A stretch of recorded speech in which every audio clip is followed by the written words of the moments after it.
अंग्रेज। पहले पुर्तगाली, फिर डच और तीसरे कौन आए? अंग्रेज आए। अंग्रेज किस तरह भारत में आए, यहां से प्रश्न सबसे ज्यादा पूछे जाते हैं। तो अंग्रेजों के आने के लिए प्यारे बच्चे नोट करेंगे, पहले थोड़ा थोड़ा सा लिखेंगे। ईस्ट इंडिया कंपनी की स्थापना हुई थी। ईस्ट इंडिया कंपनी, अगर आप पूरी दुनिया को देखें तो यूरोप भैया जी यहाँ स्थित है और भारत कहाँ स्थित है? इधर स्थित है। तो यहाँ से आप दिशा रूपांतरण अगर करते हैं तो क्या बोलेंगे? भारत के पूर्व में है यूरोप, सॉरी भारत के पूर्व में नहीं, यूरोप के पूर्व में भारत है। भारत कहाँ है आपका? इंडिया कहाँ है? तो ये ईस्ट के लिए इन्होंने बोला कि भाई ईस्ट में तुमको जाकर के व्यापार करना है। ईस्ट में व्यापार करने के लिए, ईस्ट में भी कहाँ? इंडिया की तरफ व्यापार करने के लिए कंपनी की स्थापना हुई। ठीक है, ईस्ट इंडिया कंपनी, इसीलिए इसको कहा गया। क्या बोलेंगे? पूर्व के देशों के साथ व्यवहार, पूर्व के देशों के साथ व्यापार, बिजनेस करने के लिए स्थापना होती है। सन 1600 में स्थापना हुई। कोई दिक्कत? अच्छा, उस समय ब्रिटेन की एक महारानी थी एलिजाबेथ। क्या नाम था? एलिजाबेथ। तो एलिजाबेथ ने एक 15 वर्षों का चार्टर, चार्टर का मतलब होता है भैया जी घोषणा पत्र, एक घोषणा की, एक डिक्लेरेशन इन्होंने किया, घोषणा की कि ईस्ट इंडिया कंपनी को पूर्वी देशों के साथ व्यापार के लिए घोषणा पत्र दे दिया, अधिकार दे दिया। ठीक है जी प्रशांत अवस्थी जी, ठीक है। तो व्यापार के लिए कितने वर्षों के लिए? शुरुआत में ईस्ट इंडिया कंपनी को कितने वर्षों के लिए आपका भैया बोलेंगे जो चार्टर मिला? 15 वर्षों के लिए। क्या बोलेंगे? 15 वर्षों के लिए। लेकिन क्या होता है, 1615 में स्टुअर्ट वंश के शासक जेम्स प्रथम ने इसे अनिश्चित समय के लिए कर दिया। किसने कर दिया? बोलो भी फटाफट से। स्टुअर्ट वंश के शासक जेम्स प्रथम ने इसे अनिश्चित समय के लिए कर दिया। आए बोले भैया जब तक आप राजा को पैसे देंगे तो आपको भैया बिजनेस में कोई अड़चन नहीं आने की है। किसने किया ये थे स्टुअर्ट वंश के शासक जेम्स प्रथम। क्योंकि भैया राजशाही चलती है ब्रिटेन में, आप लोग देखते होंगे अभी चार्ल्स थर्ड बने ना, चार्ल्स थर्ड अभी बन गए महारानी के मरने के बाद में, तो यहाँ पर राजशाही चलती है। ठीक है, बहुत बढ़िया, बहुत बढ़िया। हर्ष वालिया जी कह रहे हैं एलिजाबेथ मेरी बुआ जी थी। अरे वाह, बहुत बढ़िया। अरे भाई चाची बना लेते, रिश्ता जब भी ठीक लगता, फिर तुम्हारे फूफा भी होंगे क्या?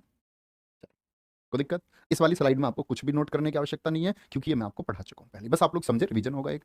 हॉकिंस किसके दरबार में आया था? जहांगीर के दरबार में आया था। और मैंने आपको बताया था जहांगीर के दरबार में आकर के इसने उससे उर्दू में बात की। उसने बोला कि गोरा गोरा किसको बोल रहा है? गोरा बोल रहा है उर्दू को, तो इसको इंग्लिश खान कह दिया था। क्या बोल दिया था? इंग्लिश खान की उपाधि दी थी। मुगल दरबार में 1609 में, नोट मत कर लेने लग जाना, ये मैंने आपको पहले ही बता दिया है। थम्स अप करें जिन बच्चों को पता है कि ये मुगल शासन में पहले ही पढ़ चुके हैं।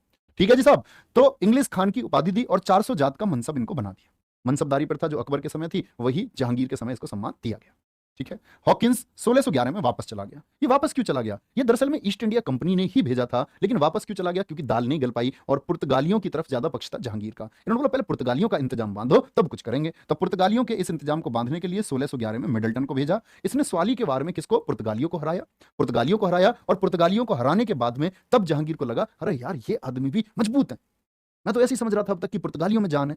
तो इसने 1611 में मसूलीपट्टनम में अस्थायी फैक्ट्री अंग्रेजों ने खोली। 1613 में इसको क्या बोलेंगे? स्थायी खोल लिया। तो ये वाला पेज आप लोग मत लिखना, है ना, ये बातें हम कहाँ लिख चुके हैं? जहांगीर में। अंग्रेज आगमन है। 1615 में थॉमस रो आया, जिसको किसने भेजा था? जेम्स फर्स्ट ने भेजा था। क्या बोलेंगे? जेम्स फर्स्ट ने भेजा था और ये कामयाब हुआ व्यापार के लिए आदेश लेने में। ठीक है। 1633 में बालासोर, लेकिन यहां टैक्स से व्यापार कर रहे हैं। एक फर्रुसियर मूर्ख आएगा मुगलों का जो कर मुक्त व्यापार करा देगा, बोला टैक्स फ्री है सब कुछ, थोड़े से चंद रूपों में टैक्स फ्री, मैं आज ही बताऊंगा। ठीक है, ध्यान से देखेंगे, बोलो भी फटाफट से,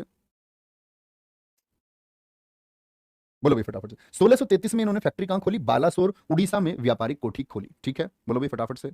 बहुत शानदार। रुद्र गुर्जर, गुरुजी अपने शिष्य का प्रणाम स्वीकार करें, आपकी कृपा से मैं उत्तर प्रदेश पुलिस में हूं, अब दिल्ली पुलिस में भी हो जाओगे दोस्त। बोलेंगे फटाफट से, आप मेहनत करेंगे, अपनी मेहनत से सेलेक्ट होंगे आज, फिर से आप मेहनत करें, अच्छी बात है, नौकरी लेने के बाद भी तैयारी करना। 1633 में बालासोर उड़ीसा में व्यापारिक कोठी खोली। ठीक है जी। रागनी गुप्ता कह रही है बेपेंदी का लोटा था जहांगीर, कभी इधर कभी उधर। बहुत सही, आराम से, ये लिखना नहीं है ना? ओके, आगे बढ़ते हैं। 1633 वाला जरूर लिख लेना। 1633 बालासोर उड़ीसा में व्यापारिक कोठी खोली। तो अस्थायी कहां खोली थी? मसूलीपट्टनम आंध्र प्रदेश में। फिर स्थायी कहां खोली? सूरत गुजरात में। ठीक है, और बोलो भाई फटाफट से, फिर बालासोर उड़ीसा में खोली व्यापारिक कोठी। आगे चलते हैं। 1717 आते आते एक मुगलों का, देख रहे मुगलों ने इनके लिए क्या किया है। 1717 के आते आते ये फर्रुखसियर ने दस्तक जारी किया। क्या बोलेंगे? 1717 में किसने दस्तक जारी किया? फर्रुखसियर ने। फर्रुखसियर जो गद्दी पर रहा था 1713 से 1719।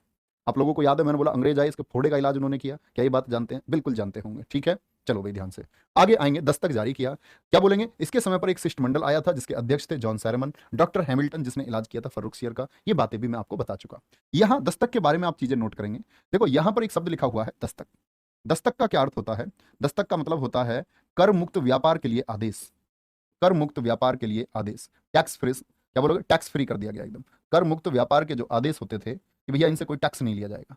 टैक्स ना लेने के लिए अब ये खुश था क्योंकि इन्होंने फायदा उठाया इसका। अब ये कहता है एक काम करो, 10,000 रुपए वार्षिक दे दो एनुअली, और सूरत में तुम्हें जो करना है वो करो।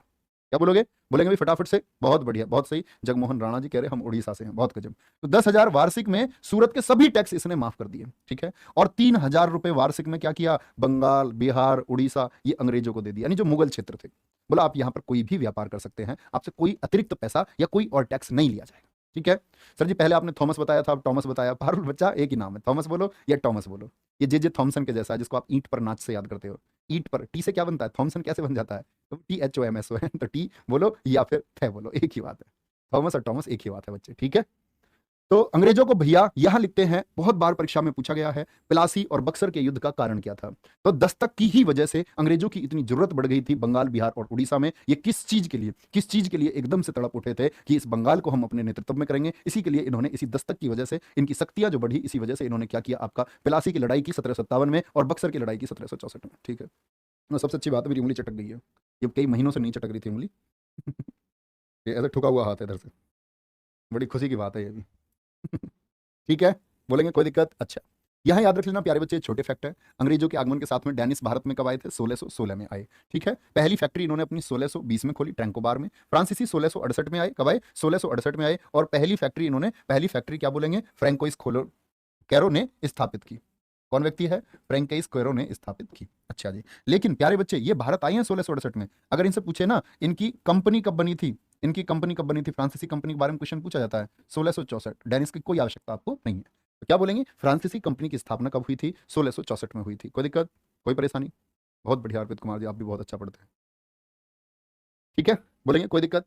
अच्छा, ये छोटी छोटी चीज आप लिख सकते हैं। डेनिस कब आए थे? 1616 में। फ्रांसीसी कब आए थे? आपका 1668 में। और उनकी कंपनी उनके आने से पहले ही फ्रांस में ही बन गई थी। कहां बन गई थी? फ्रांस में ही उनकी कंपनी बन गई थी। ये बात आप लोग याद रखेंगे, चलो। ठीक है। अच्छा, अब अंग्रेज भारत में तो आ गए भैया, अंग्रेज भारत में तो आ गए, लेकिन अंग्रेजों ने इसके लिए क्या क्या लड़ाइयां लड़ी हैं? ये बड़ी इंपॉर्टेंट बात है कि अंग्रेजों ने इसके लिए लड़ाइयां क्या क्या लड़ी। यहाँ महाराष्ट्र, ठीक है, गुजरात, यहाँ महाराष्ट्र, और ये वाला क्षेत्र कौन सा है? कर्नाटक। तो इधर समुद्र की तरफ से, ध्यान रख लेना, कर्नाटक में समुद्र की तरफ से इन्होंने अपना अभियान किया, जिसको ये जीतते जीतते इधर आपका कर्नाटक से लेकर के इसको कहाँ ले गए? आपका क्या बोलेंगे? कहां तक ले जाएंगे इसको? बोलेंगे भी फटाफट से, इसको ये कहां तक ले जाएंगे? फटाफट से बोलेंगे। तो जो कर्नाटक युद्ध हुए, आंगल कर्नाटक युद्ध, यानी सारे के सारे युद्ध किससे हुएंगे? कर्नाटक राज्य से युद्ध हुए होंगे। किससे? कर्नाटक राज्य से युद्ध हुए होंगे। तो इस स्थिति को समझना बड़े आसान से कौन कौन से क्वेश्चन पूछे जाते हैं। तो क्या कोई बच्चा बता सकता है जो अंग्रेजों और कर्नाटक के बीच में, किसके बीच में? कर्नाटक के बीच में युद्ध हुए, आंगल कर्नाटक वॉर जिनको हम बोलते हैं, आंगल कर्नाटक युद्ध जिनको हम बोलते हैं।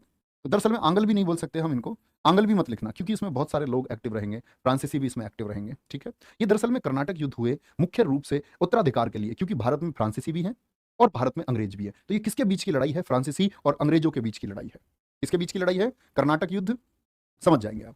अच्छा, कर्नाटक का एक नवाब था, नाम है अनवरुद्दीन। क्या बोलोगे? अनवरुद्दीन। कहां का नवाब था ये? बोलो भी फटाफट से, पहले छोटी सी चीज समझे, जो कर्नाटक क्षेत्र था वहां का नवाब था अनवरुद्दीन।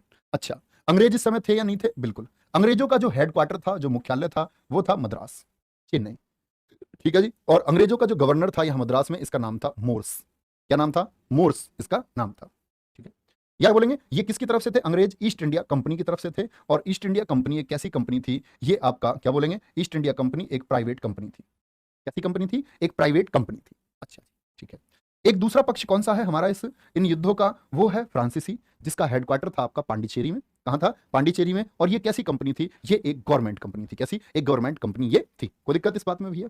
यानी अब आप समझ सकते हैं कि कर्नाटक वाला क्षेत्र तो ये रहा भैया, ठीक है। इधर आपका पांडिचेरी में कौन थे? पांडिचेरी में इधर फ्रांसीसी थे। और इधर आपका तमिलनाडु मद्रास में कौन थे? यहां पर ईस्ट इंडिया कंपनी है, ईस्ट इंडिया कंपनी। यहां पर कौन लोग थे? यहां पर फ्रेंच लोग थे।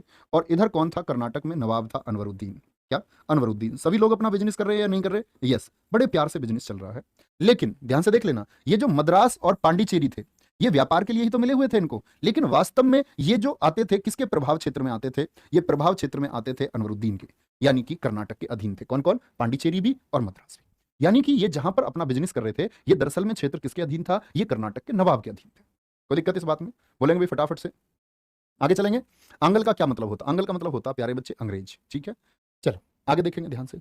अच्छा, अब इनके बीच जो ये युद्ध होंगे, 3 युद्ध होंगे। पहला कर्नाटक युद्ध कब चला? 1740 से लेकर के 1748 चला, ठीक है। कारण क्या था?